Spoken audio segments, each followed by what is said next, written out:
नमस्कार दोस्तों, आपका हमारे चैनल राजस्थान मौसम स्टेशन में स्वागत है। दोस्तों, इस वीडियो में हम बात करेंगे आने वाले 15 दिनों के दौरान कैसा रहेगा देश भर में मौसम। 7 जून से लगाकर 21 जून के मध्य होने वाली बारिश को हम समझेंगे। और ये जो आप लोगों को मैप दिखाया गया है, ये अगले 15 दिनों का रेनफॉल का मैप है। ये अगले आने वाले 15 दिनों के दौरान होने वाली कुल बारिश को ये मैप दर्शाता है, जिसमें आपको अलग अलग कलर दिए गए हैं। तो ये अलग अलग कलर अलग अलग इंटेंसिटी की बारिश को दर्शाते हैं। तो इस वीडियो में इसी की चर्चा करेंगे। अगले 15 दिनों के दौरान कैसी बारिश होगी, कहाँ पर मौसम शुष्क रहेगा, कहाँ पर भारी बारिश होगी, और जो बंगाल की खाड़ी में कम दबाव का क्षेत्र बनेगा उसका ट्रैक क्या रहेगा, उसकी भी चर्चा हम इस वीडियो में करेंगे। क्या इसकी इंटेंसिटी क्या रहेगी, क्या ये डिप्रेशन बनेगा या फिर नहीं, तो इसकी संपूर्ण जानकारी आपको इस वीडियो में दी जाएगी। और मानसून के बारे में भी हम कुछ समझेंगे कि मानसून किस प्रकार आगे बढ़ेगा। तो दोस्तों, आइए सबसे पहले हम इस सिस्टम के बारे में समझते हैं, जो कि 13-14 जून के आसपास बंगाल की खाड़ी में विकसित होने जा रहा है। हालांकि 13 जून तक तो मानसून भारत के कई राज्यों में कमज़ोर रहेगा और अभी भी कमज़ोर बना हुआ है, लेकिन 13 जून के बाद से देश भर में मौसमी परिस्थितियां बदलेंगी और काफ़ी अच्छी बारिश की संभावना पूर्वी भारत, मध्य भारत से लेकर पश्चिम भारत तक रहेगी। तो एक कम दबाव का क्षेत्र जो है बंगाल की खाड़ी में 13 जून के आसपास बनेगा, जो कि मैं आपको पिछले कई दिनों से लगातार इसके ऊपर जानकारी दे रहा हूँ। तो दोस्तों, 13 जून के आसपास एक सिस्टम बंगाल की खाड़ी में डेवलप होगा, जो कि लो प्रेशर एरिया की कैटेगरी में डेवलप होने की संभावना है। और हम कह सकते हैं कि 14-15 जून आता है तो इसके वेलमार्क लो प्रेशर एरिया ये बन सकता है ओडिशा के तटीय क्षेत्रों तक पहुँचते, क्योंकि ये सी ट्रेवल ज़्यादा करेगा, जिसके कारण इसके वेलमार्क लो प्रेशर एरिया बनने की संभावना अभी के अनुसार दिखाई दे रही है। और ये ओडिशा तक आते आते डिप्रेशन बन चुका होगा, माफ़ कीजिएगा, वेलमार्क लो प्रेशर एरिया बन चुका होगा। हालांकि डिप्रेशन बनने की संभावना इसकी बहुत ही कम है, रेयर चांस है, लेकिन वेलमार्क लो प्रेशर एरिया ज़रूर बनेगा। और इसके ट्रैक की बात की जाए दोस्तों, तो इसका ट्रैक आप लोग 2 ट्रैक अभी के अनुसार दिखाई दे रहे हैं, जो मैं आपको पहले से ही बता रहा हूँ, लगभग काफ़ी दिन हो चुके हैं। तो आप देख सकते हैं, एक तो ट्रैक है कि ओडिशा, दक्षिणी छत्तीसगढ़ और विदर्भ के उत्तरी भाग और मध्य प्रदेश के दक्षिणी मध्य क्षेत्रों से होकर ये राजस्थान के उदयपुर संभाग को क्रॉस करते हुए गुजरात तक इसके जाने की संभावना दिखाई दे रही है। और इसका दूसरा ट्रैक है, जो कि मध्य प्रदेश के पूर्वी भागों तक तो पहुंचेगा, लेकिन उसके बाद ये उत्तर पूर्व में रिकर्व करते हुए उत्तर प्रदेश की ओर इसके जाने की संभावना है। तो अभी के अनुसार इसके ये 2 ट्रैक दिखाई दे रहे हैं, लेकिन इसकी मध्य प्रदेश, गुजरात और राजस्थान की ओर जाने की संभावना ज़्यादा दिखाई दे रही है। 70% संभावना है कि राजस्थान और गुजरात की तरफ जा सकता है, और 30% संभावना है कि मध्य प्रदेश के पूर्वी भागों से ही रिकर्व कर उत्तर प्रदेश की तरफ मुड़ सकता है। तो इसकी 30% संभावना है। तो अभी जैसे जैसे हम आगे बढ़ेंगे वैसे वैसे परिस्थितियाँ साफ होती जाएंगी। अभी तो केवल एक अनुमान के तौर पर ये मॉडल दिखा रहा है और हम भी आपको एक अनुमान के तौर पर जानकारी दे रहे हैं, इसमें बदलाव होने की संभावना रहेगी। तो कुछ इस प्रकार का इसका ट्रैक रहने की संभावना। अगर इसके कारण होने वाली बारिश की बात की जाए दोस्तों, तो जब ये सिस्टम 13 जून को बंगाल की खाड़ी में बन रहा होगा, जी हाँ दोस्तों, उस समय क्या होगा कि बंगाल की खाड़ी से जब कोई भी सिस्टम बनता है तो जो हवाएं हैं घड़ी की उल्टी दिशा में घूमती है। तो जब ये सिस्टम बंगाल की खाड़ी में बनेगा, तब हवाएं जो है हम कह सकते हैं कि घड़ी की उल्टी दिशा में घूमती हुई मध्य भारत तक ये नमी पहुंचाएगी, जिसके कारण सिस्टम तो बंगाल की खाड़ी में ही स्थित रहेगा, लेकिन जो बारिश की गतिविधियां है वो बंगाल की खाड़ी से आने वाली हवाओं के कारण, यानी कि जो सिस्टम हवाओं को मध्य भारत तक धकेलेगा, उसके कारण मध्य प्रदेश, छत्तीसगढ़, उत्तर प्रदेश, बिहार, झारखंड और ओडिशा, मध्य प्रदेश, गुजरात के पूर्वी भाग, राजस्थान के पूर्वी भागों तक इन हवाओं का प्रकोप रहेगा। और पंजाब, हरियाणा तक भी ये हवाएं पहुंचेगी, और विदर्भ जहां पर अभी मानसून नहीं पहुंचा है वहां पर इन हवाओं के कारण 14 जून से हम कह सकते हैं कि प्री मानसून की गतिविधियां शुरू होने की संभावना है, जहां पर मानसून नहीं पहुंचा है। और जब ये सिस्टम दोस्तों आगे बढ़ना शुरू करेगा, हम कह सकते हैं ओडिशा के जब तटीय भागों के आसपास ये सिस्टम पहुंचेगा वेलमार्क लो प्रेशर एरिया की कैटेगरी के रूप में, तब ये सिस्टम और तेज़ी से हवाओं को थ्रो करेगा राजस्थान, उत्तर पश्चिमी भारत की ओर, जिसके कारण क्या होगा कि पश्चिमी राजस्थान में भी 18-19 जून से बारिश बढ़ेगी। जी हाँ दोस्तों, हम कह सकते हैं कि 18-19 जून आता है तो मानसून भी काफ़ी तेज़ी से आगे बढ़ेगा, और यही सिस्टम मानसून को आगे बढ़ाएगा। जब ये सिस्टम ओडिशा को पार करते हुए छत्तीसगढ़ के भागों तक पहुंचेगा 17 जून के आसपास, तब हम कह सकते हैं कि जो मानसून की ट्रफ बनती है, पूरे भारत को मानसून जब कवर कर लेता है उस समय मानसून ट्रफ बनती है। हालांकि अभी नहीं बनेगी, लेकिन जब ये सिस्टम छत्तीसगढ़ तक पहुँचेगा तब उस ट्रफ का असर भी दिखेगा, जिसके कारण पंजाब, हरियाणा, उत्तर पूर्वी, उत्तर पश्चिमी राजस्थान और उत्तर प्रदेश, उत्तराखंड, हिमाचल प्रदेश तक इस सिस्टम का असर रहेगा। मध्यम से भारी बारिश होने की संभावना उत्तरी पहाड़ी हिमालयी राज्यों में दिखाई दे रही है। पश्चिमी राजस्थान में यह मॉडल बारिश शो नहीं कर रहा है, लेकिन हमारा मौसम आकलन के अनुसार 13 जून के बाद से पश्चिमी राजस्थान में भी कुछ ना कुछ वेदर एक्टिविटी शुरू हो सकती है प्री मानसून के रूप में, और गुजरात के सौराष्ट्र कच्छ रीजन में भी बारिश शुरू हो जाएगी। और हम कह सकते हैं कि 19-20 जून आते आते पश्चिमी राजस्थान में भी तेज़ बारिश की संभावना दिखाई दे रही है, जो कि हम आने वाले वीडियो में आगे आगे अपडेट देते रहेंगे।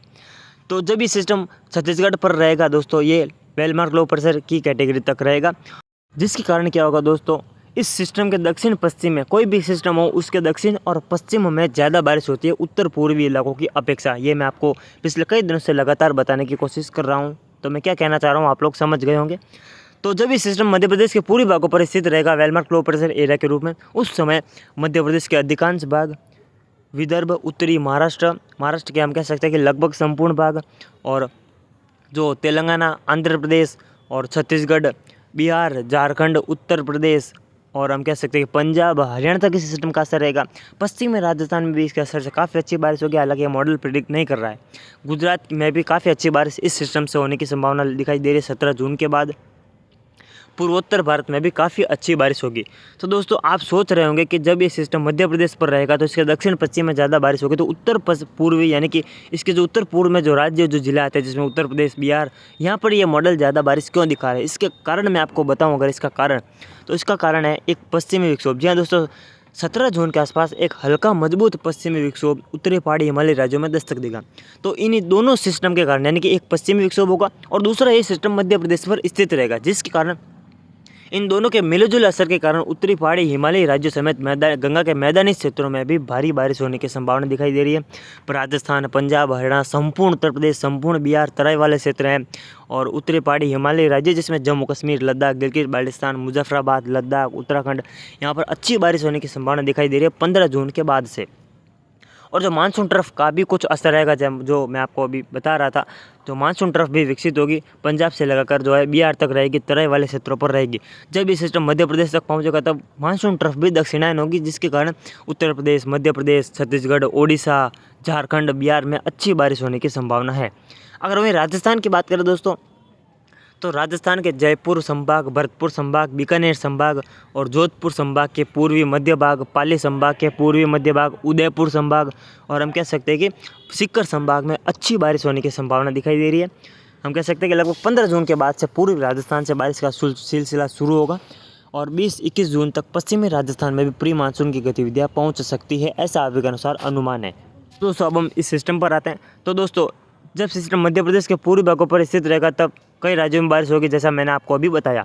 अगर ये सिस्टम 30% वाले ट्रैक पर जाता है, जिसकी संभावना कम है, अगर ये सिस्टम उत्तर प्रदेश की ओर रिकर्व करता है तो मध्य प्रदेश के उत्तर पूर्वी भाग, गुना संभाग, ग्वालियर संभाग और वहीं राजस्थान के जयपुर, भरतपुर, अजमेर संभाग में भारी बारिश होने की संभावना रहेगी इन 15 दिनों में, यानी कि ज़्यादातर 15 जून के बाद से ही ये बारिश होगी। और पंजाब, उत्तर प्रदेश, हरियाणा, उत्तराखंड में भी काफ़ी अच्छी बारिश होने की संभावना रहेगी। अगर दोस्तों ये सिस्टम 70% वाले ट्रैक पर आता है, मध्य प्रदेश, इंदौर, उज्जैन होते हुए ये सिस्टम जो है हम कह सकते हैं कि उदयपुर संभाग होते हुए गुजरात की तरफ बढ़ेगा, जैसा कि आपको काले कलर का ट्रैक देख सकते हैं। ये 70% संभावना इस ट्रैक पर आने की दिखाई दे रही है। अगर इस ट्रैक पर आता है तो राजस्थान के दक्षिणी मध्य भाग, बाड़मेर, जैसलमेर, जोधपुर, पाली, जालौर, सिरोही, गुजरात के संपूर्ण भाग, मध्य प्रदेश के संपूर्ण भाग और हम कह सकते हैं कि उत्तरी महाराष्ट्र, विदर्भ, तेलंगाना और छत्तीसगढ़, बिहार, झारखंड, पश्चिम बंगाल, पंजाब, हरियाणा, दिल्ली, एनसीआर में भी काफ़ी अच्छी बारिश होने की संभावना है। तो कुल मिलाकर देखा जाए अगर ये सिस्टम कोई भी ट्रैक पर जाता है तो बारिश अच्छी होगी, चाहे वह राजस्थान हो, गुजरात हो या फिर हरियाणा या फिर पंजाब हो। तो हम कह सकते हैं अगर ये सिस्टम कोई भी ट्रैक पर जाता है, हालांकि ज़्यादा संभावना है, इसकी 70% संभावना है कि ये गुजरात, राजस्थान की तरफ आएगा और 30% संभावना है कि उत्तर प्रदेश की तरफ बढ़ेगा। तो जैसे जैसे हम आगे बढ़ेंगे वैसे वैसे जो है परिस्थितियाँ साफ होती जाएंगी। अभी केवल एक अनुमान के तौर पर यह अनुमान लगाया जा सकता है कि ये सिस्टम इस ट्रैक पर जा सकता है।